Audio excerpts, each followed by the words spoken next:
बशाम वाक़ियो समूरो अफ़गानिस्तान में ऑपरेट थियो। बशाम वाक़िए में मुलविस दहशतगर्दन के गिरफ्तार किया है। अफ़गान हुकूमत उन हवाले से का भी अग भराई नाहे कई। बशाम वाक़िए जा समूरा सबूत मौजूद आहिनि। इहो मामलो पाकिस्तान अफ़गानिस्तान आॾो उथारियो आहे। बशाम वाक़िए जी मनसूबाबंदी अफ़गानिस्तान में कई वई। घरू वज़ीर मोहसिन नक़वी जी लाहौर जे FIA ऑफिस में प्रेस कॉन्फ्रेंस चवे थो चीनी शहरिन ते हमले लाए अफ़गान सरज़मीन इस्तेमाल कई वई। दहशतगर्द कमज़ोर अफ़गान हुकूमत जो फ़ाइदो वठी रहिया आहिनि। पाबंदी महल TTP पाकिस्तान खिलाफ़ कम करे रहियो आहे। पिशावर में सिक्योरिटी फोर्सेस जो ऑपरेशन 5 दहशतगर्द मारिजी विया। 3 ज़ख्मी 2 जवान शहीद। ISPR मूजिब सिक्योरिटी फोर्सेस दहशतगर्दन जी मौजूदगी जे इतला ते हसन खेल में ऑपरेशन कयो। ऑपरेशन दौरान 5 दहशतगर्द मारिजी विया। 3 दहशतगर्द ज़ख्मी थी पिया। दहशतगर्दन जी फायरिंग में कैप्टन हसन जहांगीर ऐं हवालदार शफीकुल्ला शहीद थी विया। इलाके में दहशतगर्दी जे ख़ात्मे लाइ क्लियरेंस ऑपरेशन जारी। सिक्योरिटी फोर्सेस मुल्क में दहशतगर्दी जे ख़ात्मे लाइ पुरज़म आहे।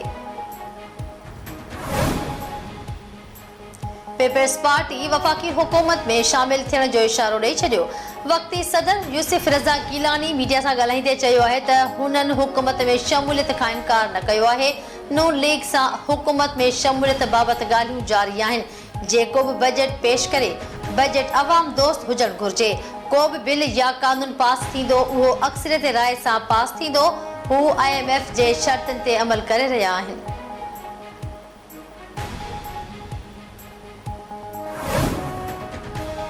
वज़ीर आज़म शहबाज शरीफ सां पीपल्स पार्टी जे वफ़द जी मुलाक़ात। ईंदड़ माली साल जी बजट बाबति मुशावरत कई वई। वफ़द में वॾो वज़ीर मुराद अली शाह, नवीद कमर, राजा परवेज़ अशरफ, शेरी रहमान ऐं ॿिया शामिल हुआ।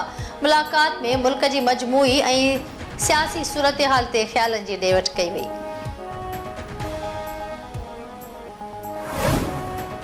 मीरपुर माथेले जे शहीद थियल बेबाक सहाफ़ी नसरुल्लाह गडानी जो क़त्ल केस दाख़िल न थियो। संदसि अंबड़ मीरपुर माथेले थाणे ते पहुची वई। पुट जो पलांद करण जो ऐलान। संदसि चवणु आहे त माई जिंदो जियां ॾाटो खणी कातलनि जो सिर लाहींदसि। हया ख़तम थी वियो। 6 ॾींहं गुज़री विया, कुझु नाहे थियो, रुगो फोटू कढिया पिया वञनि, जंहिंजी ज़रूरत नाहे।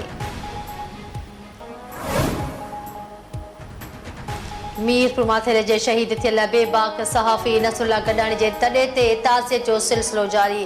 कातिलनि जी गिरफ़्तारी लाइ सहाफ़ी बिरादरी समेत सियासी समाजी तंज़ीमूं ऐं सिविल सोसाइटी सरापा एहतिजाज। घोटकी, सांगड़, खानपुर, नवदेरो, टंडोजाम, मटियारी, नगर पार्कर में एहतिजाजी मुज़ाहिरा। गेरोलो, अगड़ा, बाहूखोसो, फुलजी स्टेशन, शाहपुर जहानिया, पीर वसण में भी एहतिजाज। हक़ ऐं सच लिखण ते गोलियूं हणी बेदर्दीअ सां क़त्ल कयल सहाफ़ी नसरुल्लाह गडानी जो क़त्ल केस दाख़िल करे हक़ीक़ी जाबदारनि खे गिरफ़्तार करण जो मुतालबो। होसपुर थाणे जे हद मां 1.5 महीनो अॻु अगवा थियल 5 बैंक मुलाज़िम राजूनी कोशिशुनि ज़रिए बाज़ियाब। इंडस हाईवे उनड़ पुल वटां अगवा थियल इल्ताफ़ गोलो, मोहम्मद आलम गोलो, फरमान लांघा, गुलाब डाहाणी ऐं शाहनवाज़ नसीरानी घर पहुची विया। बाज़ियाब थियल ख़ानगी बैंक जे मुलाज़िमनि जो चवणु आहे त हू राजूनी कोशिशुनि ज़रिए बाज़ियाब थिया आहिनि। पुलिस ॾोहारनि सां मुक़ाबले में बाज़ियाब नाहे करायो।